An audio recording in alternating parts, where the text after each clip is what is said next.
వారిని ఎవ్వరు ఊహించని దొంగతనాలు చేస్తున్నారు కదా ఈ నడుమ కొందరు దొంగ బద్మాషోళ్ళు. ఇవి కూడా ఎత్తుకపోతారా అని అటు పోలీసోళ్ళు ఇటు బాధితులు కూడా షాక్ అయ్యేటట్టే చేస్తున్నారు. ఆగో గా భద్రాద్రి కొత్తగూడెం జిల్లాలో దొంగలు ఏమెత్తుకపోయారో చూస్తారంటే అసలు ఏం దాచుకోవాలి ఎట్లా దాచుకోవాలో అర్థం కాక ఆలోచనలు పడతారు కావచ్చు వాళ్ళ.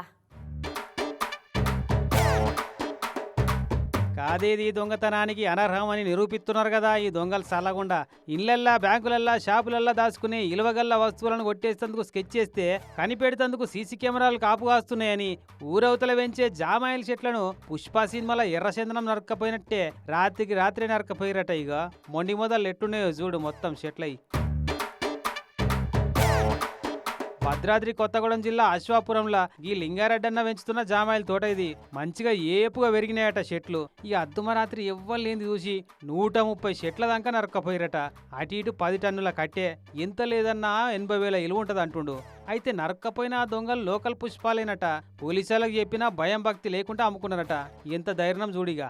వాడి పేరు సోందే రవి, తర్వాత వంక చంటి, వీళ్ళిద్దరు కలిసి నరుక్కొని పోయారని తెలిసి నేను పోయి పట్టుకున్నా. ఇమ్మీడియట్గా పోలీస్ స్టేషన్కి పోయి కంప్లైంట్ కూడా ఇచ్చాను. పోలీసు వాళ్ళు కూడా ఫోన్ చేశారు, ఇమ్మీడియట్గా రెస్పాండ్ అయ్యి. కానీ వాళ్ళ మాట కూడా ఖాతరు చేయకుండా వాళ్ళు బీపీఎల్లో అమ్మేసుకొని డబ్బులు తీసుకొని వచ్చారని నాకు తెలిసిందేనండి. కనీసం ఈ 130 నుంచి 150 చెట్లు దగ్గర దగ్గర 10 టన్నుల నుంచి 12 టన్నుల మధ్యలో ఉంటుందండి. నాకు చాలా నష్టం జరిగింది. ఇక పోలీసు వాళ్ళు వచ్చి ఎంక్వైరీ ఎత్తున్నాం అంటున్నారట. కానీ బంగారమో ఎండో పైసలో బండ్లో బర్రెలో కాకుండా ఈ చెట్లను కూడా కొట్టుకపోతే ఎట్లా కావాలంటారు, ఏం చేస్తారు ఇక.